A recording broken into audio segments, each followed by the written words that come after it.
to make you. No, I'm not moving. Let me in. I'm not moving. No. It's rude. What's up, folks? We are here in person. We're not Zooming each other. Google Meeting. Anyways, we're here. Live from the Creative South studio. Tony's preaching for us tomorrow at Warm Springs Road. And so he came up here yesterday, and then today we goofed off all day, and then went eating Chinese buffet. And Nearly got ripped off. Lee did. Listen, it was a whole situation. But you know Lee's not he's not gonna sit down and let someone steal $8 from him. No, I got mine, and they actually gave me $9. Because the change. They shorted me 7, but they gave me 9 because they can't do math very well, apparently, or something. I don't know. But yeah, I almost got cheated out of $7 at the Chinese buffet. Yeah, man. So we ate some crawdads and some sushi and frog legs and rat on a stick. Chicken on a stick, teriyaki chicken. It's not rat. But fun fact, here's a picture. That is the supermarket, the pet supermarket below our best Chinese buffet here in Columbus, which I think is funny that our best Chinese buffet is on top of a pet store. And there's a joke in there, but I'm not going to say it because I think everyone knows the joke. You don't have to say the joke. I'm glad. Anyways, okay, so we're here, and we figured we'd do a podcast. We still have one to edit and upload. What are words? We still have one to edit and upload that I have not gotten to yet. But I'm hoping this week I'll get to that one, and then this one will come out after it, I guess. Yeah. Or do we put this one out first? I don't know. We'll figure that out later. Sometime in the year 2026. Sometime. All right. So we got 3 topics we're going to talk about tonight. And I don't know if we'll have any content because we literally just recorded the other episode like a few days ago. About a week ago now. Anyways. Well, this is like a special edition episode. Yeah. And so it can break from typical format. Yeah. Even if there was not typical format. FYI, Tony is the one that's actually like planning this junk. I just show up with a mic and screw around. Well, see, Lee is the this is a celebrity podcast, and you always have one famous person and then a not famous person to be Producer Tony. To be like Can we call you Producer Tony? Sure. Okay, but you need some non-famous person to be like the co-host. Yeah. Yeah. Sure. Really, it's someone to make not famous. Someone to make the famous person the butt of all the jokes, because I do that. Anyways, the audience knows you, not me, and so you have to be the butt of the jokes. Not true. We talked about it in our last episode. Our number one fan is Tony's mom. That's true. And that's not a joke either. She has commented on every single clip we have uploaded so far of our one episode. So I feel like I'm the producer. Y'all tell us in the comments. Anyways. All right, so we got 3 topics tonight. It is 9:05 p.m. and I'm old. So I don't know how long we're going to make this. You are old. Borderline geriatric. I'm 3 years older than him. 3 years? How old are you? How old are you? That's private information. I'm 2 years older than him. He's 34. 35. I'm 36. Oh, I'm a year and a half older than him. Anyways. All right. So let's get into it. Number 1, why grown men become obsessed with incredibly niche hobbies like smoking meats. The reason is, and a good friend of mine, Josh Mullen, made a video back in the day. I think it was like 21, 20, somewhere in there. That when you hit 30, you have a decision to make. Are you going to get really into World War II history or into smoking meats? I heard something similar to that. Yeah. Probably because we both saw it on TikTok. Yeah. I thought it was Civil War history. You get really big in Civil War history or smoking meat. I'm kind of into World War II history and smoking meats, though. I like a good smoked meat. I don't know a lot about either of those topics, but I'm 35. Also, Tony is into like watches and nerd junk. So, what's on your wrist? The same Apple Watch that's been on my wrist for the last like 4 years. Nice. Since the Ultra came out. This is a Citizen chronograph. watch. Those are words. Did you know that? And it's really nice. It has an eco drive movement, which means it's powered by light. I'm about to make time speed up. It doesn't speed up. Defective flashlight. We're doing it My live. flashlight's dead. Oh no. Wow. Oh well. Thanks, Olight, for your Arcfeld Pro something or another. You really left us in the dark with that one. It's not charging. There it is. There we go. Okay, come here. Time speed up. It doesn't speed up. It just continues to tell time. Because time doesn't speed up or slow down. Time stays relative. Well, that was useless. Anyways, okay, so why do grown men become obsessed with incredibly niche hobbies like smoking meats or World War II or Civil War history? I think it's because as they age, they realize that they and their wives or they and their families have different interests. And generally speaking, I don't think that women are as interested in those topics as men are.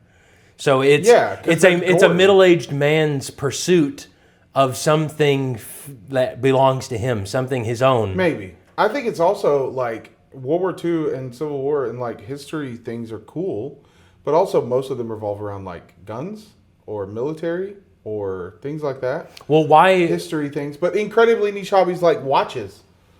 And watch talk is blowing up like crazy. Yeah. Shout out Andy's Watches at the Watch Chronic. Andy's Watches on TikTok. Absolutely blown up. Now you know what his FYP is. But I think it's like, how long ago was it where people were talking about, how long can you go without talking about the Roman Empire? Well, in our line of work, that's very, very rare. That's different. Yes, but that's like those who aren't in ministry or those who are even coming from like a secular point of view.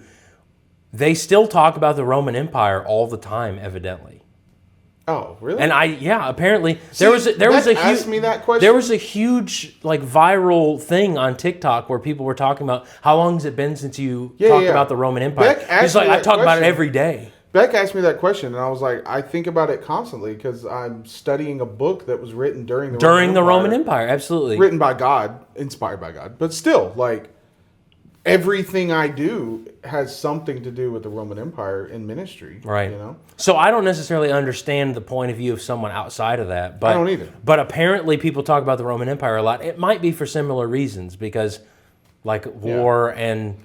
But it's like classical liberalism or even like Greek Stoicism and that kind of stuff. People talk about that all the time, and I think some of it might be just from looking for a better form of masculinity. I don't know. Yeah, I think it's looking for masculinity. I think it's you're now an adult, and I'm an adult. You have to ish, and like you're looking for something outside of work. Mm-hmm. I think that's the main thing, right? Yeah. Like smoking meat and cooking and things like that is interesting to me. One, because it's like a therapeutic thing. It is not the most efficient way to cook. Yes, it is. It's not. You can cook something faster but not better. Well, that's subjective. Some people don't like the strong smoke taste. I love smoke. Some people meats. like smoking meth, and that don't make it right.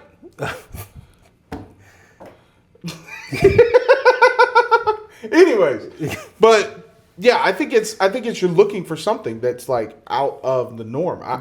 It gives you a little bit of like, what's the word I'm looking for here?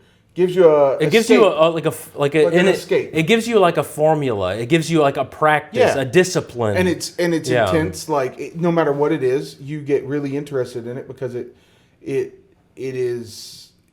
allows you to focus on something. And it gives you something to replicate and improve upon.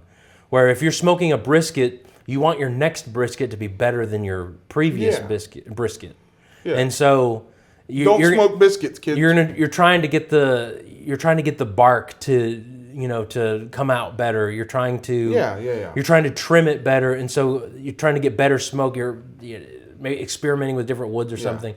So it's like it is a process, and there's like a formula to it. It's about like some of the time, at least, like pursuing excellence and improving upon. Plus, something else. back in the day when we were young, we showed off by riding our bikes without our handlebars. I can ride my bike. So now you show off on. You show off like, look how cool I can. Like look at this brisket cross section, right? And you push on it, and the juice comes out. And I don't know why you do that, because then you end up with defeat the purpose. You end up with a dry You're brisket, squeezing out all the juice. I don't understand. But it goes viral on TikTok. Also, all these people like on TikTok that sell these meat hooks. You're stabbing your meat, man. You're letting juices out. Quit. Use tongs or hands. Grab the meat. Be a man. Grab the meat. Flip it over if you need to flip it over. Turn it. Do whatever. Is it better to wrap it in butcher paper or aluminum foil? Depends. So, okay, We're getting into Lee's wheelhouse. We're getting into my wheelhouse. All right. Butcher paper is going to produce a better bark. Okay? Because it doesn't steam as much? It releases some of that steam. Okay. Right? So if you want, say for instance, you have really good bark formation in your non-wrapped time before the stall. Okay? So when you're cooking meat, every piece of meat will have a stall at some point. Usually like pork butts, I think it's like 120-ish internal. Mm-hmm. But it stalls, and it'll go the same temperature for like an hour, right? So if you can produce really good bark up until your stall, then it's relatively perfectly fine to wrap in aluminum foil because you've already got that bark made. Now, your bark is going to get a little softer. It's going to get a little wetter because you're really steaming the meat. But at the same time, you're cooking faster. You're getting that internal temp to where you need it to be. And so you're getting the tenderness that you're looking for. So you can get it tender faster by wrapping in aluminum foil. But relatively speaking, butcher paper is better because even if you have really good bark formation, you hit the stall, you break through the stall, and you wrap. Your bark is going to be nicer. It's going to be a better texture. Mm-hmm. It's going to take a little longer to cook, but you're going to end up with a better product. So like in competitions and stuff, they're wrapping with butcher paper. They're not wrapping with aluminum foil. Mm-hmm. But if you're just home cook, you're just trying to cook, whatever, aluminum foil is fine. Let them cook. But it also depends on what you're cooking on and how you're cooking it, and what temperature, and what wood you're using, and if you're using an offset versus a vertical smoker or a pellet smoker. Pellet smokers, you're not going to get really good bark basically ever. The extent of my smoking, I like smoking chicken wings. Yeah, chicken wings are sick. I love smoking and mop them with apple cider vinegar. Okay. That's it. Okay. I don't mop with anything. But it adds like that vinegar bite with the rub. I love that. And I like pecan and cherry. I use a Brazilian rub, Brazilian steakhouse rub by Kinder's, like Sam's Club. Yeah. That has dehydrated vinegar in it. So you don't have to mop with any kind of. Or is that like the same thing as like if you get like a salt and vinegar chip? It's got that. Yeah, basically. Okay. But so I either use that or Everglades Heat. If I'm doing Everglades Heat, I will most likely, especially like a pork butt, I'll most likely spray with apple cider vinegar or white vinegar and apple juice. Yeah. Because to me, it's probably gonna be a little sweeter. It's cheaper to use the apple cider vinegar, to use white vinegar and apple juice. Mm-hmm. And I mean, it's the same thing, isn't it? Well, there's going to be more sugar, and so you're going to get a better bark. Yeah, there's going to be a little more caramelization. Yeah. But you also don't have to wrap. Like you could just cook straight through. But if you're using like an offset smoker or a vertical smoker, if you don't wrap, you're in danger of your bark getting crunchy. Yeah, just charred. Yeah. So to wrap. It kind of reminds me. So You might want to like smoke a turkey on Thanksgiving or something like that, and so you just let that thing go forever with a bunch of dirty smoke, and you don't wrap it or cover it or anything. Gross. It's just rubber and black. Yeah, it's gonna be gross. Yeah, but also it doesn't render down. If I'm wrapping in aluminum foil, like if I'm cooking a bunch of pork butts or something for like a church event or something else, wrap in aluminum foil and then put it in the oven in the house because you're not getting any more smoke. You're not getting anything out of it. Once you wrap it in aluminum foil, all you're getting is heat. So now you're just wasting wood, wasting pellets. I mostly smoke on a pellet smoker, so you're just wasting pellets, and that junk's expensive. Yeah, even if you're doing stick wood. Yeah, you don't want to waste any wood. Yeah, But if you're doing butcher paper, you're still getting a little bit of that smoke in there. A little bit. All right. The best thing ever to do is wrap it, if you're doing a pork butt, wrap it in butcher paper after hitting the stall and put some Wagyu beef tallow in the butcher paper before you put the pork butt in. I've seen that you can like buy the tub. Buy of from those. Sam's Club, Walmart, all that stuff. Okay. That's anyways. Why do men get, I don't know. I am obsessed with a niche thing like smoking meats, but I think it's good for a grown man to have like hobbies. And there's not a lot of hobbies. And have some ownership Fishing, over something. hunting, smoking meats, history, whatever. It's good to have a hobby that isn't. This is one thing me and my therapist have been talking about. I got to find something that doesn't make me money to do, because I'm too obsessed with like trying to. How can I monetize this? How can I monetize this? Yeah. Well, that's a problem when you have 3 full-time jobs. Well, like yeah. you. Yeah. I think another part of it too, as far as like why men might get interested in something like that, is when you're talking about like meal planning, and some of our like traditional families, a lot of that falls on like wives, where they cook the lion's share of the food or something. But it's nice to have like that thing where it's you feel like you're providing for your family. Where you're feeling like you're providing, where you sort of have a job. It's all right. We're going to grill out, and so now it's my time to shine. Especially now it's my time to do my job. Especially if you harvested the animal. If you harvest the animal and then you're cooking it, it's like, this is mine. I am super proud when I'm smoking a deer tenderloin or something, or a backstrap, whatever you want to call it. I guess you need to be specific in that. If you're smoking a deer backstrap, I'm super proud of that, because like I harvested that animal and then prepared it and then paid somebody to butcher it and then now I'm cooking it for my family. I'd be interested to see, and maybe it's just my ignorance. I'd be interested in seeing those who aren't coming from a more traditional kind of nuclear family, if there are still some of those same like role. You're talking hippies. Like embracing those kinds of role hippies thought processes. No, they're not into the toxic masculinity thing, dude. Well, they're not worried about harvesting meat because they just get their meat from the grocery store where no animals were harmed. Yeah. Y'all should go look up big farming, big animal farming. Shout out White Horse Pastures in Georgia. The thing that gets me, and sustainable farming. This is the thing that gets me. When you go to the grocery store, you have no choice, like actual choice. It's the illusion of choice.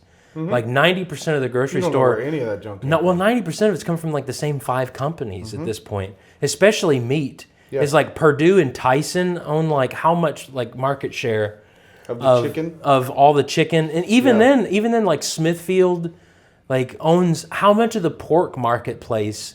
They just have it in almost a monopoly on it. Yeah, and like you don't have like I don't know where that came. I don't know what that animal ate. I don't know where that animal was. The living conditions. Yeah. And there are some ethical concerns too, and even from like a biblical standpoint, when you go back to creation, you go back to Adam's job was to tend and keep the garden, and even beyond that, in a post-flood scenario, when you're talking about eating meat but exercising dominion or subduing the earth and all of that kind of stuff, when you talk about human beings being made in the image of God, there's an expectation of ruling over creation faithfully and lovingly, because that's how God rules over his creation, faithfully. So we are like our Creator when we are tending and graciously caring. You can call me a tree hugger too, but like I genuinely want to do better. I feel like we've been called to steward this world. Who is producing most of the financing for conservation? Hunters and fishermen. It's not the tree hugger necessarily. The blue-haired tree hugger in New York City ain't doing jack for nobody. Not in Georgia. Anyways. But yeah, I feel like we've been told to steward this world, right? So we should take care of it. And if something we're doing is actively harming the environment, we have to do better. Oh, I agree. Because, man, we want this world to be around until Jesus comes back. And it will be, but in what state? Mm-hmm. You know what I'm saying? Like, yeah. If we just tear the world apart, then it doesn't communicate gratitude, does it? It doesn't communicate gratitude, but also, like, our kids have to live on this earth. Right. And what if Jesus comes back in another 2,000 years? What's the quality of life in that exactly. in that time span? But how can we say that we're grateful for all the blessings? You know, in Him we live, move, and have our being, and every good gift and perfect gift comes from above. How can we receive all of the gifts that we have and yet mismanage and misuse it and just throw it around and not care for it or anything like that? Right. We talk about your 3 full-time jobs, and I think that that's really great advice. I didn't actually know you were speaking to a therapist. I think therapy is great, and just talking. That's because I'm all jacked up in the head, man. No, I thought you were about to say you're all jacked up on Mountain Dew. No, coffee mostly. Listen, we went to Sam's Club a few weeks ago, and we were like, we're gonna save money. We're gonna try to get out of debt. We're gonna stop going to the grocery store, the gas station, and buying drinks all the time. So we bought these little packs of Celsius powder. Yeah. And last Sunday, before church, I didn't get my coffee like I usually do. Shout out Panera Bread. Their Ultimate Sip Club.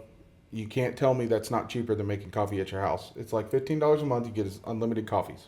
That's cheaper.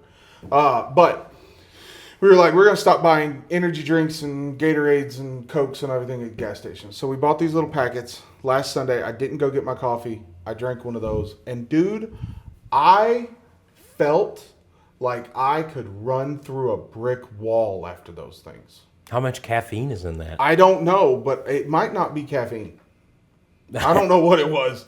But dude, I legitimately, in my sermon, I started chasing around. I was like, hey, just so you know, I drink a Celsius Energy, and I feel like I could go run a marathon right now. So I don't know what this sermon's going to turn into. You mentioned that you had started listening to Caleb Hammer. Yeah, the financial audits. Listen, no endorsement. There. No endorsement. We need to put an asterisk there because the dude is. Worldly people will behave like worldly people. Yeah. But it is entertaining. His content is awesome. It's entertaining, and his suggestions and his absolutely finance and stuff. And so awesome. It's like you talk about going to the gas station and whatnot. It's taquitos, where someone's just going to the gas station and getting like sweet treats and getting snacks, and it's like that stuff adds up, man. Yeah. It's crazy. But also, there's a benefit to that. Back in school, in preaching school, we used to go to the gas station. Did you used to go with us? Yes. So you guys would walk to the gas station. We never walked. Are you kidding me? We drove there. I remember. We walked like. I remember you talking about walking to the gas station twice. But you go there to flirt with the gas station staff, and it's flirting for Jesus, right? No. Okay. He's mixing this all up. Well, we used to go to Walmart late at night. That's what Jared wrote. We used to go to Walmart late at night. Shout out Jared. I was happily taken during school. So he wasn't, and so that's fine. But we would go to Walmart and we would walk around, and like the one I always remember is I walked into the cleaning section and there was a lady standing there, like a middle-aged lady, and I was like, hey, I need to clean my oven in my apartment. Can you show me which product I need? And she walked me through that, and I was like, thank you. I would love for you to come visit us at church. So we did that. Wasn't it called like ascetic evangelism? No. Or something? Then we would go to the gas station down the street, and we were trying to like eat healthy and stuff. Healthy as college age students, you know.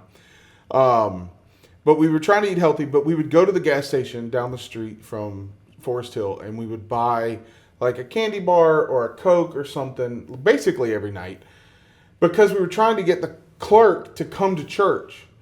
And so somebody was like, well, yeah, but you're killing yourselves eating that stuff. And then someone came up with the idea of, well, it's ascetic evangelism. We're denying our bodies so that we could try to teach this gas station clerk the gospel. But one of them was trying to flirt with the girl. Yeah, there was a girl there, and he called it flirting for Jesus. We did have one guy that would go and he would flirt for Jesus. He was single and he was young, single, so and yeah. It never worked out either way. The dude never went to church, as far as I know, and he never got a date. So, but you talk about like the 3 jobs or something like that. One of those is doing social media stuff. yeah, I make fart jokes on the internet. Yeah. To the glory of God. But even beyond that, though, there may be a portion of your audience that doesn't know. Like, yes, you make content, but some of it is also in like social media management. So you're keenly familiar with the various different social media platforms from an actual management and marketing standpoint of helping others meet their goals. Yeah. Right? So I'm a full-time preacher, and then I do graphic design, social media marketing for clients. So I run a number of like small business clients. Mm-hmm. I run all their socials and stuff. And then I make my own content. And then you run your stuff. But honestly, like content creation is a full-time job. If you're doing it right. If you're trying to actually do it, which I am. I'm trying to like grow my accounts and make more money with it and do brand deals and that sort of thing. And I'm just really kind of getting started on that side of things for the most part. But yeah, I've been running socials now since 2012. You know what I've always found really just odd and very bizarre is the attempt to make a Christian version of everything. And I think maybe, was it a Tim Hawkins joke where he's talking about like pushing back on the idea of like a Christian comedian? He's like, you don't call a Christian plumber or a Christian electrician. And so why does it have to be a Christian comedian? A Christian plumber would be hilarious. Let me pray over your pipes before I fix them. How about you pray over the bill that you're about to charge me You gonna need just for unclogging a toilet, okay? You're going to need to pray after you see this bill. The holy plunger. Yeah. But what about like, there's always the pursuit of some kind of Christian alternative. Yeah. And so like a Christian social media app or something. We used to have those. I know we had a couple, and I'm not putting anyone in particular on blast, but there has been at least 2 the situations that I know of members of the church who tried to come up with a social media platform as like a Christian alternative. Yeah. But there are a lot of social media platforms, and most of them probably could just not exist and probably be okay. Oh, for sure. Like LinkedIn is the one that, is that even really a social media platform? Yeah. At this point, it's just a social media platform for professionals. It's basically Facebook for your job. I mean, honestly, you know what I mean? Yeah. But it does have benefits. A lot of people get jobs on there. Maybe I'm just not in the professional space to a degree where it matters. But is anyone really hiring you based on the connections that you have on LinkedIn? Not your connections. Oh, we've got 50 connections in common. You're hired. No, but it opens a door to maybe an interview or something else. But it also, like, nowadays, a lot of people are using LinkedIn just as their what's the word I'm looking for? Their not portfolio. The thing you send. Like a resume? Resume, there we go. Or like job history? Resume, yeah. A lot of people are just using their LinkedIn profile as their resumes. And there's you can apply for jobs on LinkedIn, stuff like that. So yeah, it's useful. I don't really use it. Well, it's a place where my clients use it it's a place where regularly. people get to embellish all of their skills and achievements. That's true. Yeah. And I don't know if I've looked at my LinkedIn profile in years. see, no one looks at their LinkedIn profile unless they're ready to change Unless they're jobs. trying to change unless jobs. and then they subscribe to like the premium version of it, which I don't even remember what you get for that. You pay $30 and what do you get? Like I don't know. I don't know. I don't know if But I had if mentioned I've it to ever had you. What if some of the like Bible characters had a LinkedIn profile? What would that look like? Like if Noah had a LinkedIn profile, how is he going to be described? He successfully managed a chaotic situation and formulated a plan and implemented facilitated you got to use facilitated. He's an expert in crisis management. Expert in crisis management. And animal logistics. Animal logistics. He is proficient in boating. You know, long-term construction projects. long-term construction projects. He's very good. I'm running out of words. He is very good at husbandry, and what's the word for husbandry for grapevines? We don't talk about that last. That was after the flood. No, whole it's situation. a vintner, vintner. I think. Don't call me that. No, I think someone check it. Put it in the comments. I think. What's a person that makes wine? Winer. No, I think it's like vintner. A wino. Well, that's the person who drinks it. Well, he was also that. True that. What about Moses? Moses. I made a meme today. He was awful at delegating. Yeah. Jethro had to be like, "Hey, bruh." He's a self-starter. That's how you put that on LinkedIn. He's absolutely a perfectionist, but these aren't positive traits. He's Type A for sure. I posted a meme today of what if Moses had Google? What would he be Googling? And some of the comments were absolutely hilarious. He was an expert in tablet-based communication. One of the comments that I remember was, if Moses had Google, he would Google how to repair broken stone. Ooh. I don't think they were like mixing concrete to... It's epoxy. You need epoxy? Okay. You need epoxy to fix it. All right. Kintsugi. Is it kintsugi when they put the gold in the broken pottery? Yes. Yeah. I don't know if that's what it's called. Kintsugi. Something like that, yeah. Yo, that's a cool tattoo idea. Hey, hit me up. Tattoo artist. I actually might think about getting that one. The 10 Commandments with kintsugi gold. Because he was mad because they had fashioned a golden calf. Yeah. And God was mad, and he was like, I'm going to destroy them, and I'm going to start over with you. I would actually get that tattoo. If there's a tattoo artist that's watching this video that wants to do that tattoo, hit me up, because that would be a really cool tattoo. And he gets 10 Commandments, but with gold, like a kintsugi heart gold. And he gets to the base of the mountain when he sees that they are doing all their nonsense, and he throws the tablets down and breaks them. Mm-hmm. Yeah. They didn't have Apple Care back then. No, they did not. So he had to go buy a whole new set, basically. What is your He problem? had to walk back up the mountain, get back up there. God's going to give you another set. What's your deal? Nothing. Anyways, okay, next topic. Let's see here. All right, let's save that one. Let's do this one. Advanced techniques for falling asleep in church.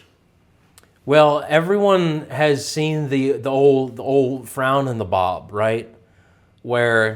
And so you're trying. I don't know what that is. All right, so you're sitting in the sermon and you're listening and you're falling asleep, but you're not trying to, and so you got a frown going. You're like, you got the frown and you're blinking a lot, and your head's bobbing. You got the frown and the bob. You know what I'm saying? You're just Is that what they're doing when they're looking at me like that? Yeah. Oh, I if thought you they see were mad. if you're preaching and you see someone in the pew who's frowning and blinking a lot and bobbing their head up and down, they're trying to fight back the sleep. Oh, okay. I thought Joel Osteen was at church for once. He does blink a lot. He blinks a lot. This is my Bible. He holds up his Bible and never reads what it. it says I am. I can do what it says I can do. I think he sees in strobe. Like a strobe light. Yeah, maybe. I've never been offended by people falling asleep because I don't care. Fall asleep, man. My thought was always I'd rather you be sleeping here than sleeping at the house. My view. And nowadays with live streaming, that's not My view of it is if you're falling asleep, I might not be doing a good job. I'm not saying all the time. Sometimes you come to church and you're just exhausted. I think that this is a retread topic. I think we talked about that Did the we other talk day. about this the other day? Anyways, okay. Tony doesn't delete the topics we talk about. All right, let's see here. Why? No, let's go to this one. Trying to keep your kids quiet during a 45-minute sermon. We should have our wives. That's a topic for our wives. Yeah. Now, tomorrow, Tony will be preaching. And not for 45 minutes, though. Oh, well, we're not getting our money's worth tomorrow, I can tell you that much. Anyway. Hey, Editor Lee here. That's all a lie. Because he preached for 57 minutes. Anyway, I'm telling the elders. How long do you go? About 45 minutes. Okay. Now, I did go precisely 45 minutes last week, but there was a good reason for that, okay? So my assigned topic was on... the pernicious problem of premillennialism. No, the mystery of godliness. No. Oh, God bless. Do you remember that joke? Yeah. What was it? Was it Jerry Martin was asked to speak somewhere on the mystery of godliness? And he had no clue what that was about, or something. No, they told it like it was Liddell. What I understand, Liddell played a joke on it. What I understand is Bobby Liddell shout out Liddell and Martin. What I was understood, and I might be wrong. Who will never watch this? No, I'm gonna send it to him though. Jerry's awesome. I love Jerry. Bobby Liddell. Jerry Martin was asked to preach somewhere. Bobby Liddell said, "Do you know what your topic is?" And Jerry said, "No." And Bobby said, "It's on the mystery of godliness." So then he stressed and tried to figure it out and wrote this sermon, and then come to find out that wasn't the sermon topic or something. What a terrible friend. That's hilarious. I don't care who you are. I've always admired their friendship. That's funny. But the topic was on Jesus the high priest. How in the world are you going to cover that topic? And the idea is having a balanced view of Jesus. Well, Paul did it in one chapter, so you should be able to do it in 45 minutes. Well, no, Paul did not cover it in one chapter. Oh, here we're going to argue about this. Paul wrote Hebrews. If you don't like it, build a bridge and get over it. How many chapters does he refer to the high priest? He refers to the high priest in chapters 7, 8, 9, and 10. But he covered it pretty well in chapter 7. He was done in chapter 7. He didn't stop in chapter 7? No, he didn't. Read the first 6 verses of chapter 8. But how many times are we done with our sermons in the first 15 minutes, but we keep talking? And chapter 4? Sometimes you need to elaborate, but the basis of the sermon's done. He hit on it in chapter 4, verses 14 through 16. He hit on it in chapter 7. Flying around my head right now. He hit on it in chapter 8. He alluded to it in chapter 9, and he hit it on again in chapter 10. Well, it's like the preacher that kept preaching on baptism. If you would get this point, I'll move on to the next one. Or what was it? Was it Marshall Keeble? It's like he was asked. I'm trying to slump in my seat so I'm not taller than Tony because he gets self-conscious when I sit. No, I'm leaning back. I'm chilling. But so was it Marshall Keeble that was asked to speak on something other than baptism, and so he got up and he said, Genesis 1:1, in the beginning God created the heaven and the earth. I don't think that was Keeble. And the earth was without form and void, and the darkness was over the face of the deep. The waters! And bring me to my topic. That would be something Keeble would do, but I don't think that was Keeble. That's a preacher joke. Is that one of those, is that like the Mandela effect or something? Yeah, I think that's a preacher's joke. That's just been formed into Keeble did this. Well, I'm going to keep telling the If you don't know who Marshall Keeble is, Google it. Go look that man up. Dude, he's my favorite preacher of all time. Google it. All right, so I think that's good, dude. We've been talking for 35 minutes now. I've got one more thing. No, I'm talking about topics, from our list. We can keep talking. So, some hot takes. Ooh, I want to talk about this one next week. Okay. Anyways, go for it. Are you going to cut that out? Nope. No, we're not cutting anything out. This is one take. I think that we can have a couple of cuts. Messing with you. Okay. So here's all right. So church hot takes. The church thermostat has caused more problem in the church than false doctrine. I'm not talking about that. So I'm not talking about that. What's the issue with the thermostat at the church? Legit, it was the biggest church fight I've ever been involved in. Started because of the stupid thermostat. What happened? Did you not have one of those little? Talking about it. You did not have one of those. I love this. Did you not have one of those plastic covers over top of it that are locked? Like no, we have that now. Is this like I plead the fifth kind of deal? I plead the fifth, dude. They still live in our area. So it is a hot take. It is a hot take. It's one. I think for sure the church thermostat has been one of, if not the most detrimental things to the unity of the church. Okay. All right, here's another one. No one reads the bulletin, But they will be mad if you don't print it. If you don't have a bulletin, we're gonna be mad about it. But ain't nobody reading that thing. Nobody knows when it is. We can put it in the bulletin. We can announce it from the stage. We can text it out. We can send emails. Y'all still gonna forget when the fellowship meal is. Come on, y'all. Put it in your calendar. You got $1,000 device in your pocket, and I know you all do, because Apple owns like 75% of the market share at this point. Yeah.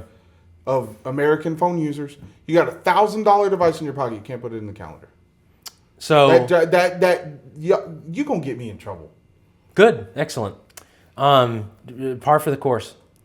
A church can be doctrinally sound, but emotionally unhealthy. And then I'm gonna say they're not doctrinally sound. Yeah. Yeah. And if a church is an unhealthy place for a person to be, they are not living up to the gospel. I agree. And so then they are not doctrinally sound. So the part they can say the right words from the pulpit. That does not mean a church is doctrinally sound. So the part 2 of that is that some churches are really good at correcting people but not connecting with people. And when I read that, I immediately thought about a new book that's dropping on June 1st. Hey-o! Shattered Sanctuaries. Do you want to talk a little bit about church trauma and what your book might be able to help my book with? is a 13-week. It's about 90 days. I think it's like 91, 92 days. It's a daily devotional for people who have experienced church-related religious trauma. Okay, so overbearing leaders, toxic situations, abuse. Religious leadership abuse is a real thing that we need to talk about more of. So it's 13 weeks. You have Monday through Saturday is a daily devotional. Sunday is a challenge to if you're able to go to church, because I fully understand, and I'm there too sometimes. Like sometimes, and this might upset people, but if it does, you build a bridge and get over it. There have been times in the last 17 years, and I'm sure there will be times in the future, where I am at church to do my job, not because I want to be at church. Right, because preachers are people too, and struggle and have difficulties. So sometimes, like if it wasn't my job, I wouldn't have been there. And I think for the most part, our church recognizes those days too, because those are the days when someone will pull me aside. Hey, are you okay? You look like you're upset about something. And I usually say, I'm just here to do my job. And that's some of the philosophy behind the Back Pew. Yeah. It's like some folks they're lucky to get there on Sunday. Yeah, there's a lot of people, a lot more than we're willing to say. Right, and are so just lucky to walk in the door. And so things aren't squeaky clean, and so there's some rough edges to individuals who are still working through some things, who don't have it all figured out, but are trying to be better. They don't necessarily know what better looks like. Yeah. But they are trying to be better. Yeah. And so the book it's Monday through Saturday. You have a daily devotional that talks specifically about some aspect of church trauma. And I fully understand that there are some days in the devotional that are not going to apply to certain people. Some days you're going to do that daily devotional simply to get it done. And it doesn't really revolve around you. But at the same time, even those that haven't experienced church trauma, I think the book would be beneficial to them to understand the perspective of people that have. Because one thing we don't do in Christianity very well is try to understand the perspective of other people, especially other people that are struggling, because we're not struggling. And if I don't struggle with that, then that's not a big deal, and you just need to get over it. Yeah. Now, I wrote the book with the understanding of it is not meant to placate to you. It is not meant to support you in toxic traits and actions on your own part. Affirmation is not what people need in all situations. Yeah, you need challenge. And so it challenges you. If you can go to church today, here's what to think about. If you can't go to church today, here's what to think about. But you're trying to get better, right? I think one thing that is the most problematic thing in our culture today is this concept of deconstruction. I have deconstructed myself in the past, but if you deconstruct your faith and don't try to build it up, all you are doing is trying to what's the word I'm looking for? Trying to support yourself. I see it as seeking justification for giving up. Seeking justification for giving up the faith. Yeah, dude, listen. People suck sometimes. Christians don't act like Jesus a lot. The church is full of hypocrites. Yes, it is. That's the point. You need to be there. But I understand that you might have experienced things at the hands of others or things at your own hands. Right. That have caused you to where it is very hard to come to worship. I talk with people on a regular basis. You know, I have some friends that they attend with us somewhat frequently, not regularly, but frequently. You know, they're every month or so they're there. And it's a pretty, I mean, more than once a year, I have someone text me, hey, I came to church today. I wasn't there. I wasn't in the building. I sat in the parking lot for 30 minutes and I couldn't come in. This book is for you. If you don't understand that mentality, this book is for you so that you can see it from their perspective and understand that sometimes when people aren't at worship, it's not because they hate Jesus and they want the devil to win. Right. It's because they just simply cannot get out of the car to walk in because of whatever they've experienced in the past. So the book goes through 2 Corinthians because I believe Philippians and 2 Corinthians are the books where Paul kind of opens himself up more than any other book. Well, especially 2 Corinthians because he's dealing with so many people. Yeah. Like if you were really an apostle, you wouldn't be dealing with this kind of stuff. Philippians, I kind of view Philippians, which is the Still Here, my first real book. Philippians is him looking at it after the fact. Mm-hmm. He's talking to the Philippian church about some of the struggles he went through.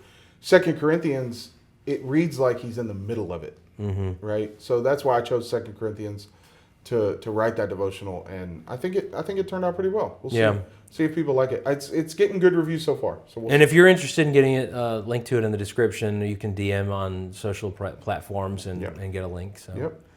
But subscribe if you haven't already. Follow on socials on Facebook and Instagram, and stay tuned for the next episode upcoming. Eventually. But this was fun doing it in person. It was fun. Was a little bit different. So now every week I'm gonna need you to drive up here. You know, it is a shorter distance than I thought. It is, yeah, because I didn't realize it too. He's lived in Florida for a few years now, but I thought it was like forever away. It's really not. It's just 5 hours to here, but that's still 5 hours. So, but when we are able to do it together, you know, that's fun. Yeah. But next time we do it together, it'll be in Florida. I'll make that. All right. Because I don't have a nifty studio though. That's okay. We'll just take the studio with us. I'll take all of the hats off the walls and take them down there. We'll glue them to your wall in your office. Okay. Just kidding. All right. Well, that's it. All right. Have fun. See you later. Bye.